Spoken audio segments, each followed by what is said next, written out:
ค่ะกราบสวัสดีFCทางช่องของสงกรานต์นะคะมื้อนี้จะมาตามแนวทางพอบ่ประสงค์ออกนามค่ะมาสาแต่กะมาค่ะพี่น้องมื้อนี้นะคะ วันที่11มิถุนายน69นะคะเพิ่นก็ว่าสิบ่ให้พลาดค่ะพี่น้องหมู่บ้านนี้เพิ่นก็ขอโทษขออภัยค่ะพี่น้องเลขพอกอดข้อกันมาในตารางค่ะแต่ว่าพอเพิ่นว่าเพิ่นจับไว้อยู่พี่น้องจับไว้แล้วเพิ่นลงเลขผิดเพิ่นให้81แล้วเพิ่นมาให้18อีกเนี่ยค่ะพี่น้องที่จริงแล้วมันจะเป็นเลข45ว่าซั่นพอว่าขอโทษเด้อว่าซั่นพอว่าขอโทษ FC เพิ่นว่าเพิ่นลงเลขผิดที่จริงแล้วมันจะบ่ซ้ำเพิ่นจะบ่กลับเลขให้เพิ่นไปเบิ่งแล้วตรวจเบิ่งแล้วเพิ่นว่าเพิ่นสิโทรมาบอกฟ้าฝนผันห้องว่าซั่นฝนตกฟ้าห้องแห้งเพิ่นเลยบ่ได้โทรมาบอกพี่น้องอ้าวจังใดก็อย่าถิ่มอย่าปาพอบ่ประสงค์ออกนามนะคะนี่11มิถุนายน69จะเป็นตัวใดเฮาไปรับชมรับฟังกันได้เลยค่ะฮัลโหลสวัสดีค่ะพ่อมาเอาสวยหมู่บ้านกันในตารางกอดข้อกันมาเนาะพ่อแม่นผมว่าสิโทรไปบอกยายอยู่ทั้งบัดนี้ช่วงบ่ายๆมาฝนมาตกแล้วโทรบ่โดนบัดนี้เลยบ่ได้โทรตามแล้วก็มันสิเป็น4-5พวกนี้ติโอ้ยเนาะมันสิมี41 45แล้วก็4หยังอีกบุนี่ล่ะ4145ว่าติสิคันแม่นนั่นคันบ่เฮ็ดผิดติแม่นมันถึง45แล้วเดี๋ยวติเฮ็ดไว้นี่ของผู้ใดของกันช่องพุ่นได้ให้เพิ่นบ่ฮีนี่บ่คือกันเอาเฮ็ดผิดคือกันเฮ็ดผิดคือกันเลขตัวเดียวกันเนาะโอ้ยเนาะเสียดายแท้พ่อมาบอกไอ้โจรโทรมาเมื่อเช้าเบิ่งเป็นหยังนั่นเลขอัน81แล้วมา18อีกมันเฮ็ดผิดบ่ใช่แม่นอยู่มันมี81กับ18อีหลีแหละหนูก็ว่าแม่นกลับเนาะกลับไว้ให้บ่ตามแล้วก็ผมบ่เฮ็ดกลับไว้ดินี่มีงวดอีเฮ็ดผิดจังวะคันว่าสั่นมันก็เลยสินั่นแม่นบ่เพราะว่าในตารางมันมีนะโอ้ยเอา4-5ตรงๆเลยเนาะนี่4-5นี่4-5อีหลีพี่น้องในตารางของเพิ่นนั่นน่ะมันเฮ็ดผิดจังวะมันมาเอา18อีกซะละบัดนี้นี่โอ้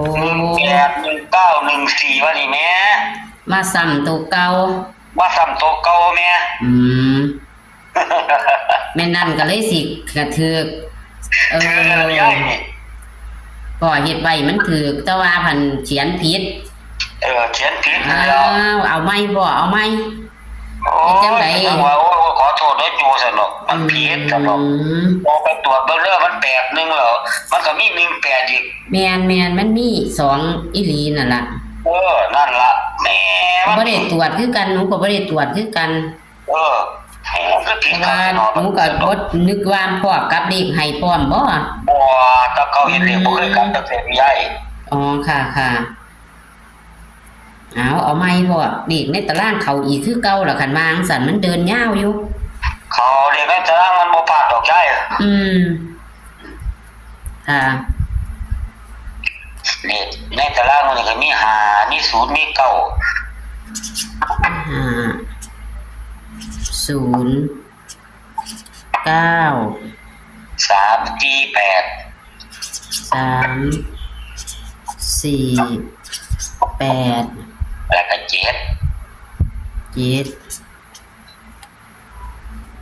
วิ่ง7กับ8ได้ใหญ่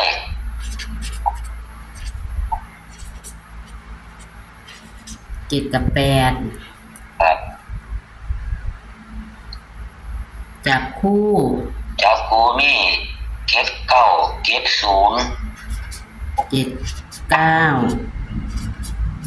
70มื้อนี้เบิ่งดีๆพ่อ73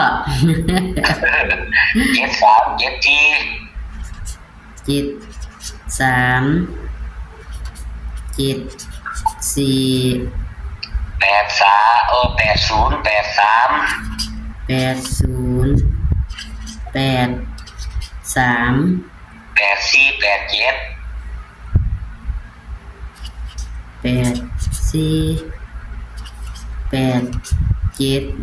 แล้วก็นี่แล้วคัน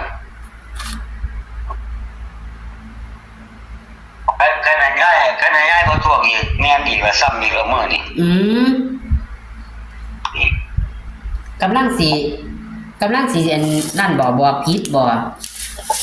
มัน2ตัวแม่บ่ผิดดอกมันเป็น94ว่าแต่เนี้ยโอ้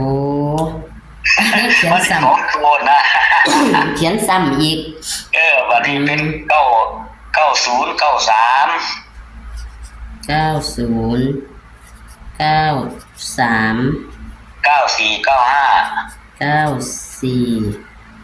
9495 โอ้เบิ่งดีๆเด้อพ่อเอ้ยว่างั้นมันเป็น94หอด2เที่ยแม่จังสั่นแล้วแม่นเหยียบอีกตัวนี้ผิดพลาดได้แล้วพ่อเอ้ยอายุปูนนี่ล่ะใครตัวพ่อยังจื้อหัวจำก็ยังเก่งอยู่นี่ดีอยู่เฮ็ดเลขเฮ็ดหยังได้อยู่คือสิบ่ผิดพลาดที่เนาะมื้อนี้เนาะพ่อบ่ผิดหรอกเอาหนูจะไล่ให้เบิ่งเด้อยาย79 70 73 74 80 83 84 87 90 93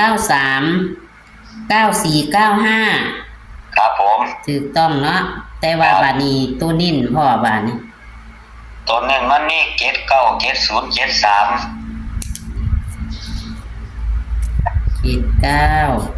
70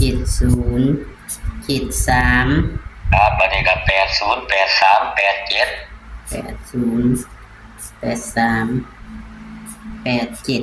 6ตัวพอดี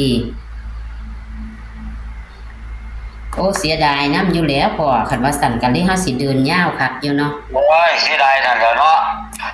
บัดนี้เลขเบิ้ลบัดไทยเด้เลขเบิ้ลเป็นหลัก445แม่นบ่กะสั่นแม่นค่ะ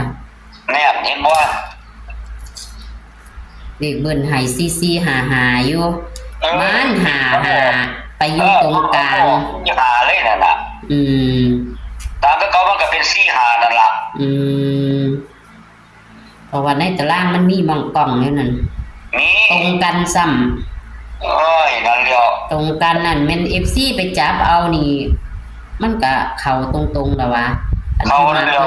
ที่หาตรงๆแล้วขี้หัวเขาโดดปอดด้วยแน่นอนนี่ดอกเพราะว่าสุดยอดอยู่เพราะว่าคันว่าเฮ็ดไว้แล้วคันว่ามาหลงนี่ก็สุดยอดอยู่ดอกมาหลงมันมาซ้ำมัน18นั่นล่ะนี่ล่ะตัวหลงเนี่ย81แล้วก็มา18เขา81แล้วก็มา18อีกเนี่ยนี่ล่ะบัดย่ำส่งไปแล้วจังเห็นแม่บัดนี้บัดว่ากูสิโทรไปบอกก็ว่ามันคืออันนี้81อันนี้เป็น18ห้วยบัดที่หาได้บ่ได้เอาใส่นี่พ่อก็บ่โทรมาบอกเนาะคันแม่นได้สิแล้วย้ายบัดนี้ฟ้าห้อง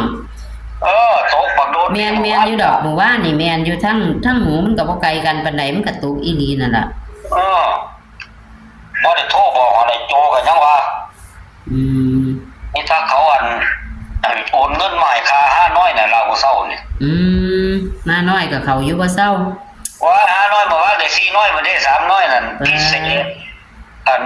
มันออกพิเศษปกติ VIP เขาทั้งหมดทั้งราง VIP พิเศษกับเขาอีกแม่ก็ดีคักแท้ไ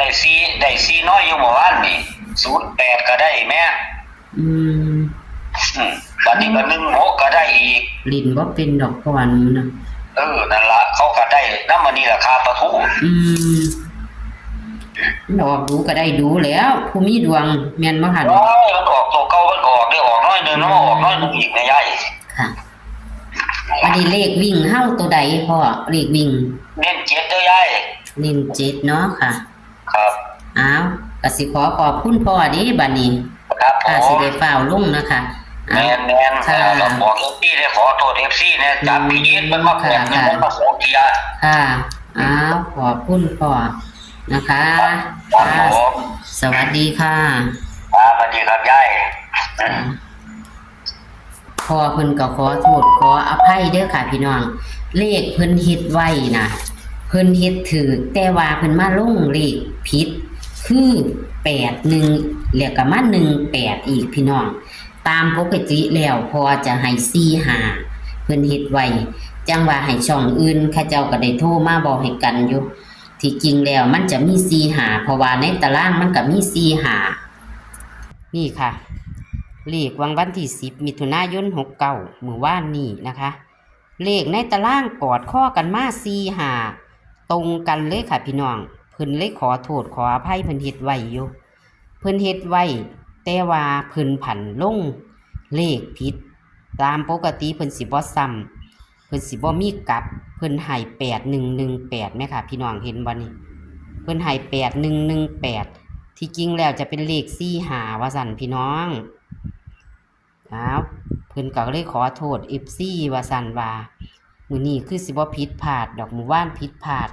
ลงเลขผิดพี่น้องแต่ว่าเลขในตารางกอดข้อกันมากค่ะพี่น้อง45นะคะตำเล่าพอบ่ประสงค์ออกนามเอาพี่น้องแคปหน้าจอค่ะเลขหลายหางแต่ว่าเขาดีค่ะพี่น้องมีผิดพลาดมื้อวานนี้แต่ว่าในตารางกับกอดข้อกันมาดีค่ะโตวิ่งเพิ่นก็ให้7กับ8นะคะวิ่ง7กับ8ให้รูด7พี่น้องเอาโชคหมานๆค่ะแคปหน้าจอค่ะที่11มิถุนายน69ตำเล่าในวันพฤหัสนี้นะคะเอาขอคนละไลค์คนละแชร์เหมือนเดิมละค่ะเป็นกำลังแรงใจให้กับพอนะเด้อค่ะจะขึ้นเบอร์โทรพอให้ทุกมือเลยค่ะพี่น้องคลิปนี้ก็ขอฝากไว้ซ้ำนี้ค่ะสวัสดีค่ะ